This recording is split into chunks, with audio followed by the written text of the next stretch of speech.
Hi students, I want to talk to you about five of the readings in the NAEL's section for this week on the British Empire and the literature around that. And I want to talk about five of the writers in that section. I want to talk about Macaulay, Froude, Chamberlain, Newbolt, and Henley, because I think the rhetoric that they use shows us the many assumptions upon which colonization is based, upon which slavery is based, and upon which racism is based during the British Empire in the 19th century. And for our modern ears, it's quite caustic and horrific kind of language. It's in some cases laughable if it wasn't so horrific, because we see that the assumption is that those who are in power can say whatever they want to say. It doesn't have to be based in facts. It can be stereotypes repeated over and over again, and then they use hyperbole. They can say what they say with smugness. There's no sense of apology to someone who might disagree, someone who is colonized. There's no sense at all that you have to think about their feelings or their selfhood. And along with this, that the only self that matters is the British white male self, that is a more precious self than the selves that are colonized. All right. Now, so let's start with Macaulay, whose rhetoric is so grandiloquent about the British. It is shocking to modern ears when he says, "I have no knowledge of Sanskrit or Arabic, but nevertheless, I'm going to go ahead and make a stupendously important decision based on my lack of knowledge, because I can."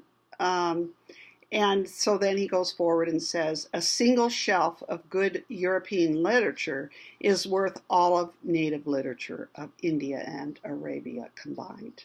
A shocking statement, with no apologies and with utter smugness.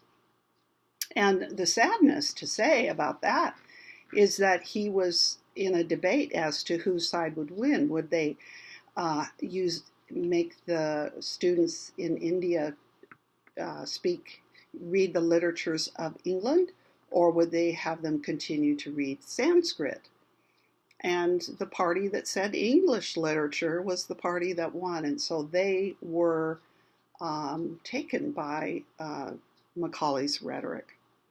Froude, uses all these wrenching stereotypes about slavery, and the freeholders who are former slaves. Aren't they charming? Aren't they effeminate children? Charming, lazy.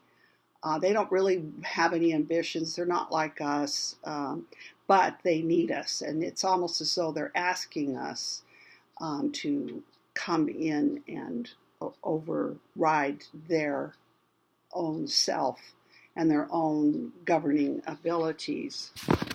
And this horrible stereotype, this horrible argument that's repeated over and over amongst writers who are pro-empire, that it is better for the former slaves that they were enslaved than that if they had stayed in Africa.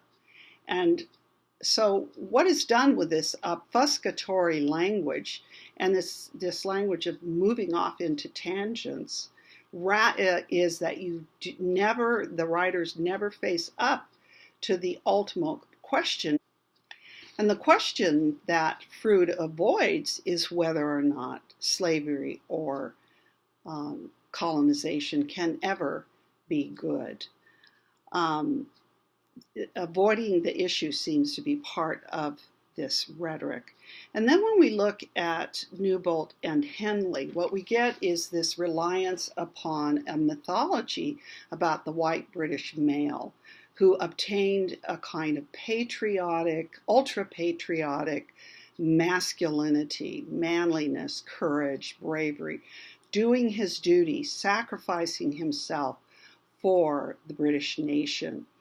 And then comparing that to a game, comparing it to athletics, as though government is like a nation is like athletics, and that that the British male learns on the playing fields of England, learns on the soccer fields how to be a man, and that he passes it on to the next generation, and that learning it on the playing fields of England, he will take it out into the battlefields of England, and that ultimately this is a game. Now, the game also refers to the capital letters, great game. It's a phrase that was used constantly in the 19th century by the British. And what it refers to is the battle in all kinds of ways between Britain and Russia over India and parts of the Far East.